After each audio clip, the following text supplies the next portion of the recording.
Welcome to the Grizz Pulse podcast, your backstage pass to everything Memphis basketball. Now, here are your hosts, Harrison Smith, Wilson Mefford, and Trip Fisher. Let's get it. Grizz Pulse starting in 3, 2, 1. Welcome back to another episode of Grizz Pulse. I'm joined here by my two co-hosts, Wilson Mefford and Trip Fisher, down at the bottom. Let's go. We are coming to you after a 2-0 week of Grizzlies basketball. The Grizzlies are now 11-13 and are starting to look like a really good basketball team, or maybe not a really good basketball team, but a solid basketball team. So in this episode of Grizz Pulse today, we'll come at you with a week in review. Then we're going to go to the Grizz Pulse topic of the day, and then we will hit the pulse check down at the end. But yeah, let's jump into that first segment, Wilson. Let's get into the week in review. All right, let's go ahead and start off with the Clippers game. This was kind of a really close game, and the Grizzlies pulled away at the end. They won 107-98, and it was tied at 98 with about 3 minutes to go, and then the Grizzlies went on a 9-0 run to close it out. Cam Spencer hit a huge three in Harden's face, and then I think after that we got a 24-second violation on them, and Cam kind of looked at the crowd and kind of fired him up. I don't know, it kind of gave me that little grit and grind. I don't know, it just gave me some grit and grind. It felt like it, maybe. I don't know. It got me hyped up. But this was kind of Cedric Coward's game. He had 23, 14, and 5, and was 10 of 18 from the field. But if you go look, he was only 1 of 6 from 3. So if you do that math, he was 9 of 12 from inside the arc, and that's the type of efficiency that you saw from him in college. Yeah. I think he really stepped up to look like that Rookie of the Year candidate again. 14 rebounds is big, 23 points. And again, like we talked about last week, like there's not a lot of minutes like going around. Like Jaren had 31 minutes in this game, but he only had 13 points and was 0 for 3. And Coward only had 28 minutes. Edie only had 29. But like, I think what you should really look at is how Santi had like 25 minutes. Like that's kind of a lot from your bigs. Like I feel like they're playing like most of the game, and Cam Spencer had 29 minutes. So I don't know why we're like starting Vince Williams if he's just playing 19 minutes and Cam Spencer is going to play 29, but it's whatever. I'm not the coach or anything, so. I think it's because Vince started out playing pretty bad in this game. Look, all I'm saying is, who chose Cam Spencer, right? Wilson Mefford freaking did. Yeah, that's what I thought. And let's just say like 29 minutes, efficient from the field, did everything you want, only 2 turnovers, and he had the ball in his hands for the majority of the time that he's out there. Like, what else can you ask from him? Like, obviously, Wells played good too. Coward played good. I mean, I kind of made the call. I said, we were going to send the Clippers packing for the old folks home. And I wouldn't say we did necessarily that, but we did beat them. That's all that matters. So, yeah, it was definitely a good game. But I'm gonna ask all this: if right here, if Pippen, Jerome, and Ja ever get healthy, like what do y'all think Cam Spencer's role is? Because there's no way that dude can be sitting on your bench the entire game. That he has to be in the game.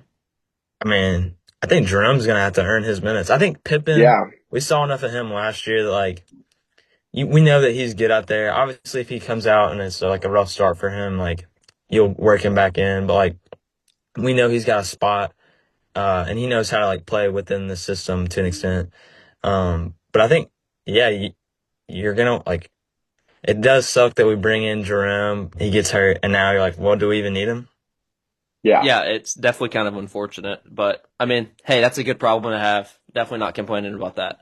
And then on the second game of the week, Sunday night, the Grizz had a dominating win over the Trailblazers, a 119-96 game. And this is the second game in a row that the Grizzlies held their opponent to under 100 points. I think that's a It's kind of something you can look at and kind of see the team growing a little bit. This game was kind of won by the bench. I think we had 69 bench points. And it was kind of just that second unit kind of pushed the game to where it was kind of unreachable. But the Grizzlies are up 20 at half, I believe, and the Blazers, I think, cut it to like 6. So it wasn't. Then once it got close, you kind of, I think they kind of came out a little like asleep in the second half, and then kind of got it together. Yeah. I mean, we took that pick from the Blazers with Coward, so I'm sure they were watching him ball out. I mean, ball out. He was 0 for 3 from 3, but like he did better than Jan Hansen did. And that play where Coward got tripped, like Ja went over to talk to them, like, hey, don't do that to my rookie. Like that was pretty encouraging. And I think like Santi really stepped up in this game at 22 points. Was 50% from 3 this game, 7 rebounds. Like that's all you can ask for out of Santi off the bench. Like, and then Cam Spencer again balled out. So yeah, it's looking like a good week for Wilson's pick. Yeah, dude, this was like one of the weirdest games I've watched in a long time because it ended up being a blowout, but it obviously 40 points in the first quarter. We're scoring well, like we're on pace for 160 points. Like obviously we didn't get there, but like outside of the first and fourth quarter, it really like kind of was a competitive game. They actually they outplayed us in the third quarter, and the second quarter was, you could argue, kind of either way. Obviously, we both kind of had our ups and downs, but the first quarter really was where we won this game. And then obviously the fourth quarter, they tried to make a run, it felt like, but man, the refs were calling like some of the, like I've never seen That like, was awful. it was going both ways. Yeah. I was listening to the Trailblazers like broadcast of it, and dude, they were getting like mad at some of the calls they were getting their way. Like it was, but I feel like it was like both ways too. It was both ways. It was like, Yeah. it was actually awful. Like there was one point where, I mean, Edie got a tech, and then there was one foul that Coward had. That dude, he like I thought he was about to get teched up. I mean, it was an awful call. Yeah, I think Yeah. what's it called? Dude, I will say Tumani Kamara, I think that's how you say his first name. That dude is a beast on defense. He's a Like dog. he is legit. I think he made the all defensive team this past season. I think he was second team all defense. I think I don't know. He's really good. He drew like 2 charges. But one of them I thought was questionable, but whatever. Just glad we got the win. Santi balled out. Santi does this, dude. Like he'll just weirdly like lead your team in scoring, like play awesome, shoot efficiently, do everything right, and then it's like a couple more games of nothing. Yeah, I feel like whenever Yeah. we blow out a team, you'll look up and Santi will have like 27. Like it's like Santi plays really good in these not so good games, and that's kind of, I feel like he gets kind of some criticism for that. Well, But I mean, Yeah. also when they're calling a million fouls, there's one guy that loves trying to draw as many fouls as possible and flopping around, and it's Santi. So if they're gonna call him, he's gonna benefit. Yeah. yeah, for real. But yeah, this was definitely a good week. And now let's go ahead and jump into the Grizz Pulse topics of the week. Let's go. Let's first start off with kind of an injury update. I think everyone in the city of Memphis knows Ja's coming back on 12/12. So, I mean, he hasn't even been like the injury report hasn't come out saying he's playing, but it's just kind of like Ja's playing. So I think that'll be super fun. Ja gave out 250 tickets to just anybody. So that was kind of cool. I think Ja's kind of trying to not buy back the city, but kind of try to get the city back on his side. I think he's fired up for this return.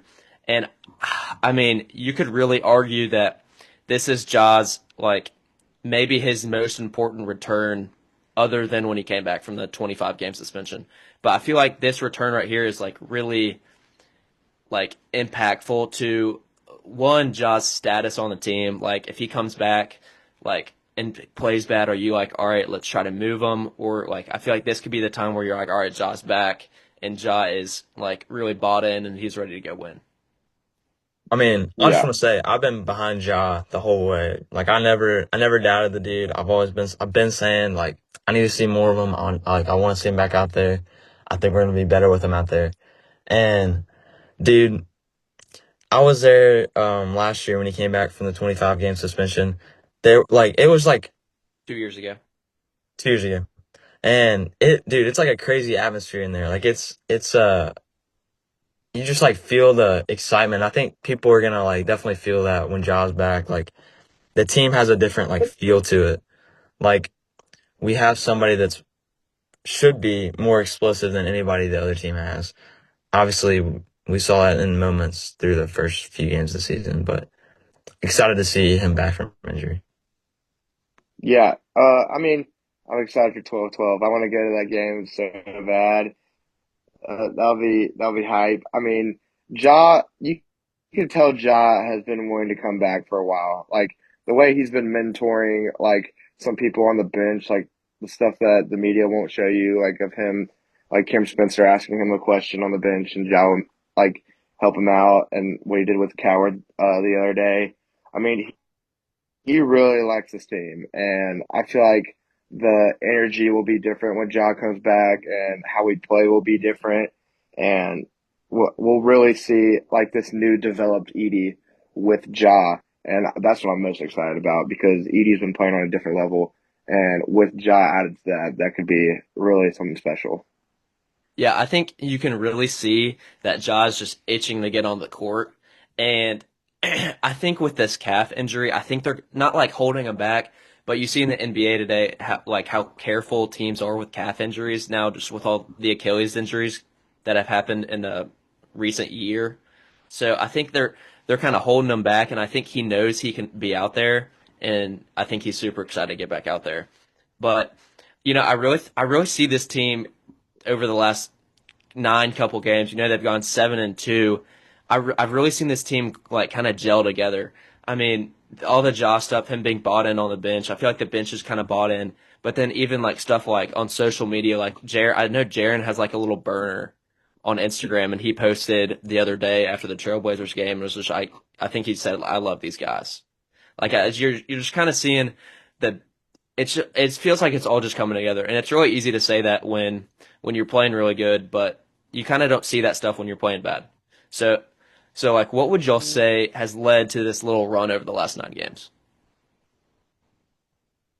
I would say probably our bench. Like I think I looked the other day. We have one of the highest scoring benches in the league. And that's really helpful. Like when you have a guy like Vince Williams starting and like Jaren's not playing his best, like the bench like is the one that's gonna step up for you. And they really have. Like they have like I'm gonna go look it up in a second. Like I think last time we had the podcast we were leading in bench scoring like by far by like 15 points. But like I think what has really helped us is how we can rely on our bench, like unlike other teams. Yeah, I think especially with the bench, I feel like when you get in these games, I feel like it's not like the same person over and over again. Like it's kind of a new guy every single game, kind of stepping up off the bench. I mean, Cam's kind of been a consistent presence off the bench, but like sometimes it'll be Santi having a good game, and then like Sunday night against the Trailblazers, KCP had 16, which KCP has been really good the last couple games. He didn't play great against the Clippers, but kind of on this 9 game run, it's kind of felt like he started to figure it out a little bit. I think Pete Pranica said on the broadcast the other day, or Brevin, we were just saying like, I don't remember the exact stats, but it was over like the last 6 games, he's shooting like 50% from three. And before that, he was on a stretch where he was like 0 for 20 or something. So I think he's starting Yeah. to figure it out. It's his first time ever really coming off the bench in his career. So I think that's starting to come together. I think just the way your bench unit comes in is starting really to come together. Yeah, I'm looking at it right now. We do have the most points off the bench, 49 points per game, and then the next highest is the Bulls at 43.7. And we also have the most rebounds off our bench and assists by a big margin. Yeah, I think for me, yeah, it's the fact that over like we've had just about every game, it's been a different guy like leading us. It's usually Edie with rebounds, but points wise, like it's always somebody different, like elevating their play to that next level. And I think that has been huge. Like we've seen Vince step up as a point guard. We've seen Cam do it as well off the bench. Um, I mean, there's been so many guys that you wouldn't expect to be able to go get you 20, 25 points, and they've done it. And it's not always the same guy. It's somebody different. But I think the consistently like raise the level of play from just everybody across the board has been huge. Now, I will say, obviously, a lot of these games we're winning are against like some of the bottom teams in the West. Not to take anything away from what we're doing, because obviously any kind of momentum is good momentum. But I think we've got Utah. They're not great. Clippers again. We've already beat them twice or once. No, twice. And then we've got OKC on the 22nd. That's a game. That's a kind of a prove it game. I don't know if we have the team to go beat them, but that's one where I want to see us like compete with them. And then also Minnesota as well. That could be a good game to kind of see like what this team has. Yeah, Beth, while you're looking at, is that Minnesota game at home? The Minnesota game is at Minnesota. Those are both away games, actually. Okay, I feel like those are two big games. I mean, if you could go steal one, I'd feel like the city's pretty bought in right now, but I feel like a win like that could kind of put it over the edge and kind of get the team back in it. But, Yeah. Yeah. something over the last two games that I've kind of noticed is I feel like Vince is kind of taking a step back. But it's not really a step back, but because he's really not a point guard. Mm-mm. So it's kind of you kind of see Yeah. that he's kind of given his time at point guard. He's probably not in the best role for himself, and you're kind of seeing that. And I think that's like perfect with Ja coming back. Ja's going to really step into that true point guard role, and it'll be really interesting to see how many minutes Vince plays over these next couple games, because you have seen them starting to favor Cam Spencer a little bit more. So I think that'll be interesting, and it's something to kind of look out for over this next week. Well, Yeah. the problem is to an extent is that like Vince isn't like he hasn't like shot the ball well this year. He hasn't like scored well. And so you thought, oh, maybe put him at point guard and he can run that well. And he gave you some good games, but like overall, like I mean, Cam Spencer's been like I don't know if it's been him playing bad and then also Cam Spencer just playing so good that you can't not have him on the floor. Like fourth quarter, you've got to have like it's been put Cam Spencer in, and when he's not in, you're waiting for him to come back in because like he's gonna come win us this game. Yeah. Yeah, something else that I kind of saw, or Gary Parrish had Jalen Wells on his show yesterday and had like a 10-minute interview. Y'all should go listen to it. It's super interesting. But him and Gary were kind of just talking back and forth, and kind of the leaders of the team came up, and this is like crazy. The three people he said were John Jaren, obviously, and then the third person he said was Cedric. He said Cedric is super vocal in the locker room, like all this stuff, and just to see that out of a rookie is like you never see that. Like that shows an extreme amount of maturity, and just the fact that the people in the locker room respect a rookie, which you don't see all the time. Yeah, I think that's like part of the reason that we got him. Like we really wanted this guy. Like he's really good with leadership and communication, or that's with the media and whatnot. Like I remember Vernon was like freaking out that we got him, and I was like, okay, wait a minute, I don't really know this guy that well. But then he told my dad later, like this guy's like super well in front of a camera and with his teammates. And so I think that really helps us as a team. Like that's something you really don't see until like your third season. But like Coward already stepping into that is huge, and I think he's a keeper.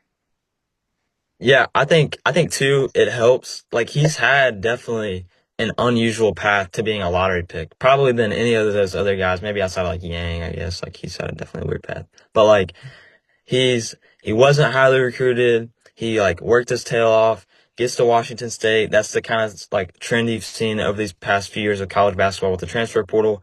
You get somewhere small, work your butt off, and then you go play at a bigger school, and then people are like, all right, you're legit, we'll draft you. Well, he did all that, except he didn't play that much at Washington State. You got a very small sample size. And he's already 22, and the Grizzlies said, all right, we want that guy. We're going to take a risk on him to an extent. I'm sure that's why a lot of teams were hesitant prior to draft him, just because the lack of like seeing him play against like high level competition. And then also he's older. A lot of times like they want to draft with these high picks. They want to draft like guys that are 18, 19 that they can kind of make the player they want them to be. But I think that definitely plays into like why he's able to be such a vocal leader, because he's been a part of so many different locker rooms. He knows how to like assert himself. And I think that's definitely huge for a rookie to see that. Yeah, and the rumor excuse me, he was committed to Duke actually, and the rumor has it was he was going to get paid $3 million at Duke, and decided to go to the draft, which is kind of unbelievable. But yeah, if you listen to Coward in an interview, it's unbelievable. He's so good with the media. It was almost a little bit concerning to me, like that he was so media trained that like I mean, this dude can convince.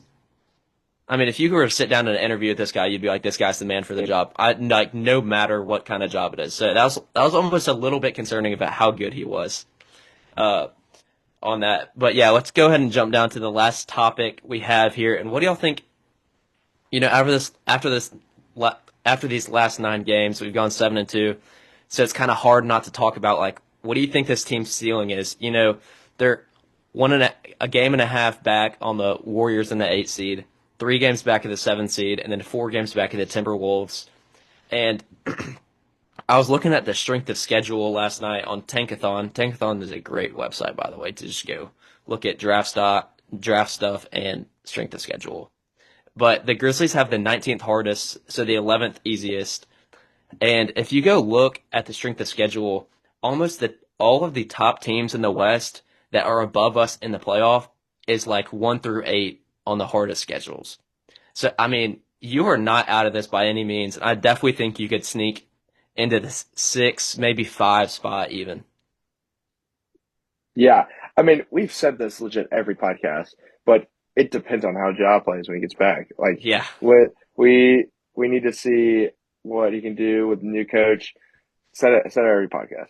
But right now, what I think this team's ceiling is probably getting into the playoffs, and like being an 8 seed.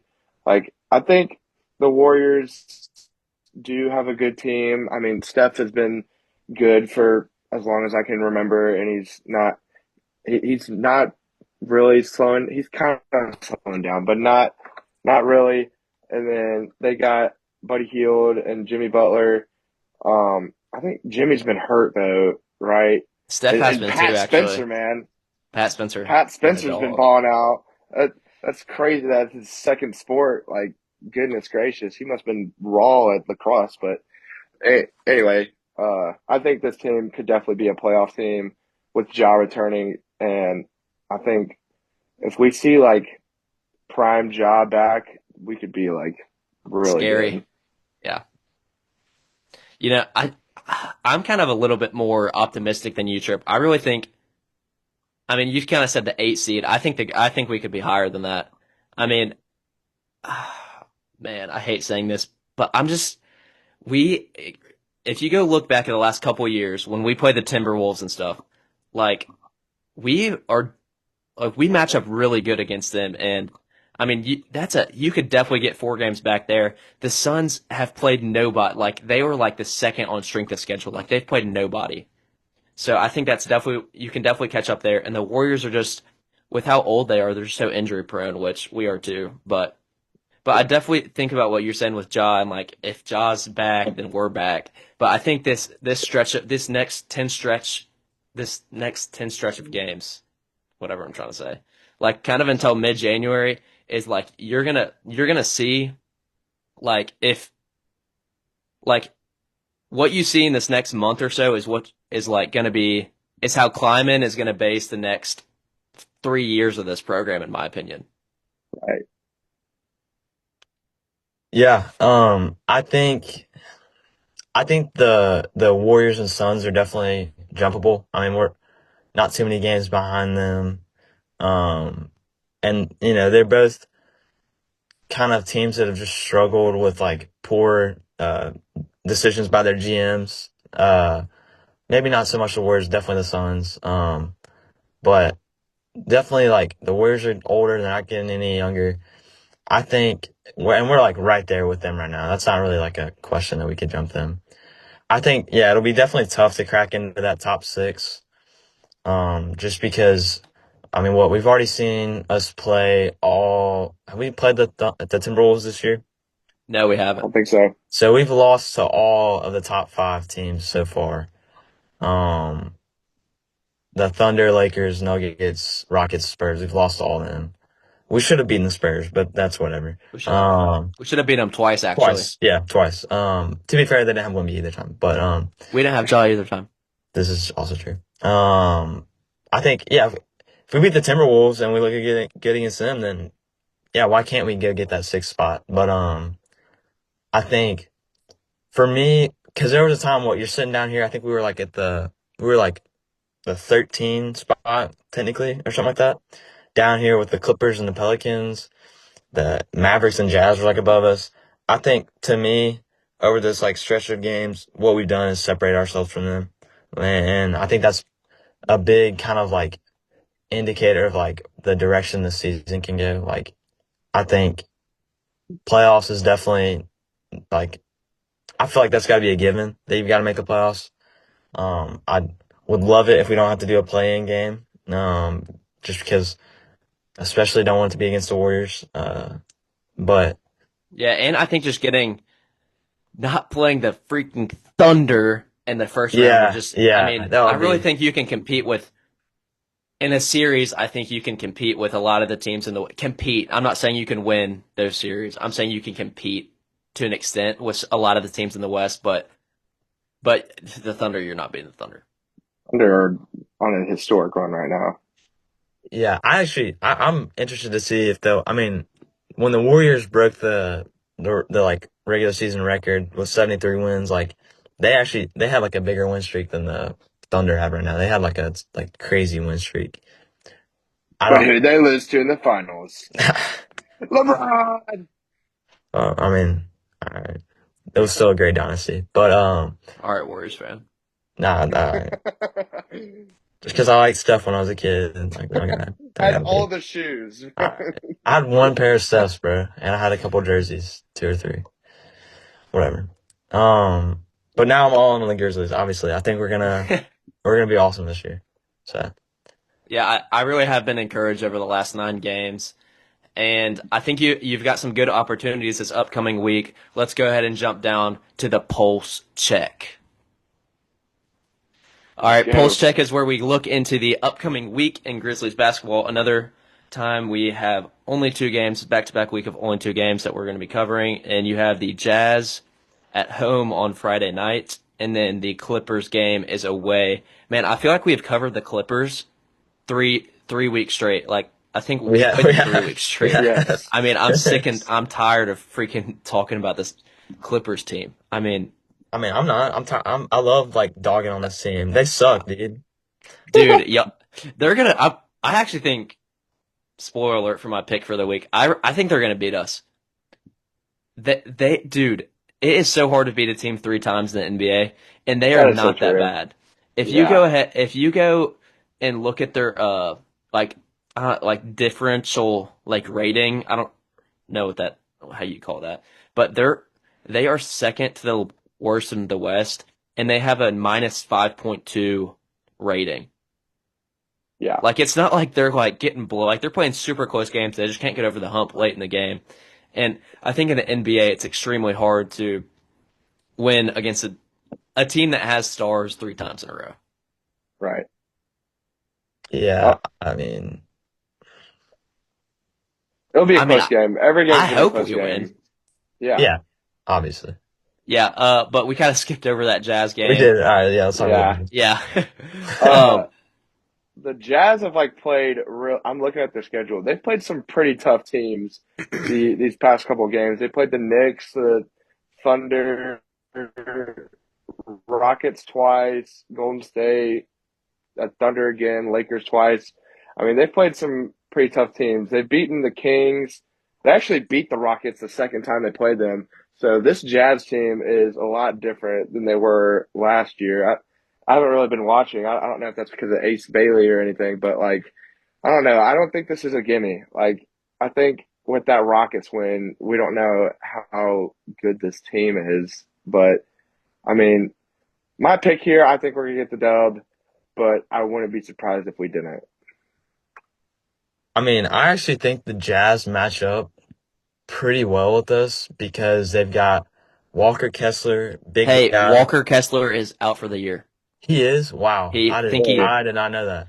Yeah. He like had shoulder surgery a month ago. Wow. He's out for the year. Yeah, he is. Hey. Okay. Never mind. They don't match up well with us. I was just looking at the roster. I know Keontae George, he was on the Wizards, right? I think at one point. No, he wasn't. I'm thinking I have no idea. I'm thinking of another guy. But the Jazz they've got some dudes on their team. Ace Bailey's been kind of all right, I guess. I think Coward's been better than him. But Yeah. I don't know. I think Larry Markkinen is really just like the kind of guy on this team. Yeah, they have some scorers. They do. And they can definitely catch you. But I really think this team's going to be fired up to play on Friday night. I mean, Josh coming back. I think there's going to be a ton of people there for a Grizzlies game, and I think Edie's got a good matchup. I think they've been starting Joseph Nurkic, and he's only 6'11", so that's kind of Edie's got a 5-inch height differential there, so I think you could definitely see Edie have a good game, kind of dominate the boards, and have a decent showing in points. Yeah. Yeah. Nurkic was a Trailblazers legend, but yeah, he was. I think he's probably past his prime. I think he can still get boards, but I don't know what he's doing besides that. Yeah. Yeah, I don't know. They also got Kevin Love on the team. I keep seeing TikToks about him, about how he needs to retire. Yeah, he's overstayed his welcome in the NBA. Yeah. But yeah, okay, let's go ahead and predict what y'all think we will do in these two games. I think we're gonna get the win against the Jazz. Okay, I did too. Jazz win. Clippers, I think that will be a loss. Like Harris said, I think being a team 3 times is pretty difficult, and the Clippers definitely have the talent. Yeah, I think we'll go win over the Jazz. Man, that Clippers game is just tough. It's in LA, only for it's just like you go to LA and come back. I'm gonna say, you know what? I think we're gonna win. I think this team's gonna be rolling. I think having Ja back, it's like you're playing him 3 times in a row, but you're gonna have Ja this time, so you're gonna have another advantage there. So I think you're gonna go 2-0. Right. Yep. I'm going 2-0. I mean, I'm not gonna bet against us when we're rolling the way we are right now. Also, I just wanted to clear up. I said Keontae George. Keyshawn George is a guy that played for the Wizards, so I'm not crazy. Very similar. Just knows ball. But also this is kind of random, but Brandon Clark, I think he'll come back at like the end of the month. I just thought about that. Really? At least that's when they've got him projected to come back. So that would be interesting to see where he'll like kind of slot in. Yeah, for Totally sure. forgot about BC. Yeah, I mean, I feel like he hasn't played in years. Yeah, he played last year, but I mean, yeah, he was just all right last year. Yeah. Let's go ahead and jump down to the Grizz Pulse Player of the Week. Last week, Wilson took it home again. I think, what is that, 3-0 for Wilson? What do you got to say about that win? I mean, there's a reason I typed it in all caps, Cam Spencer, because that dude's a dog. Every time I'm watching him out there, I'm like lasered in on that dude. I'll glaze until the day I die. Like, that guy's a beast. Like, he's insane. Dude, when he's out there, we are so much better as a team. We play like a unit. I think he's the reason we've been on this tear as of recent is just because they were like, you know what? We went on a 5-game losing streak. Let's hand the keys over to let's turn in the keys, give them to Cam Spencer, and that dude freaking revved the engine and got us going. Give Cam Spencer the max contract is basically what Wilson's trying to say. Yes. So, Wilson, how we're going to do it this week is since you got the win, you'll be able to pick your player first again this week. So who do you got for this week? Well, this week we're going to go with maybe like an off meta pick. We're going to go with Santi Aldama. He might not be. I'm going to be honest, I really don't feel confident about this pick, but I don't want to pick this. I mean, I've won 3 weeks in a row picking different guys. I don't want to go with the same guy again. And so I want to give you guys the opportunity to pick the guys that I've been picking that consistently win player of the week. So we'll go with Santi. We'll give somebody else a chance to win this week. I hope Trips wasn't planning on picking Cedric Coward because I think Ja coming back is really going to help out Cedric Coward. You haven't seen him shoot great this last couple stretch of games, so I think Coward will kind of get his feet under himself when Ja comes in, and we'll start to figure it out. All right, Trip. Now, am I good? Yeah, you're good now. Yeah, I hope you weren't going to pick Coward. Okay, but. no, I wasn't. That's good.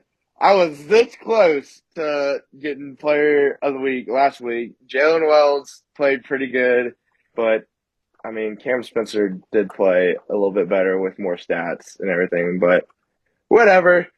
I'm gonna call 12 on this one. I'm gonna say 12 is gonna be the player of the week this week, coming back, and he's gonna boo me all you want. Call him 12. Let's go. Man, I kind of thought Jaren and Ja were kind of off limits for this kind of thing, but he's already picked Jaren once. Last time he picked Jaren didn't even work. So I mean, pick him. Yeah, you just cursed him, dude. He's not gonna win. He's not gonna play good now. Yeah, cool. Ja's coming back for no reason because Tripp just picked him on Grizz Pulse Player of the Week. All right, y'all can blame me. Y'all can do whatever, bro. But man, all right, this should be a fun week of Grizzlies basketball here. We're all excited for Ja to come back. Hopefully, me and Tripp will be in the building for that game. And, yeah, it's going to be a super entertaining week. I think that's all we got. Yep. Merry Christmas. Merry Christmas. Merry Christmas, Till. Merry Grizz Pulse. Happy Jollidays. All right, we'll see y'all later. Bye. Thank you for tuning in to the Grizz Pulse podcast. If you enjoyed it, make sure to follow, drop us a rating, and tap that follow on all the socials. We appreciate you rocking with us. Catch you on the next episode.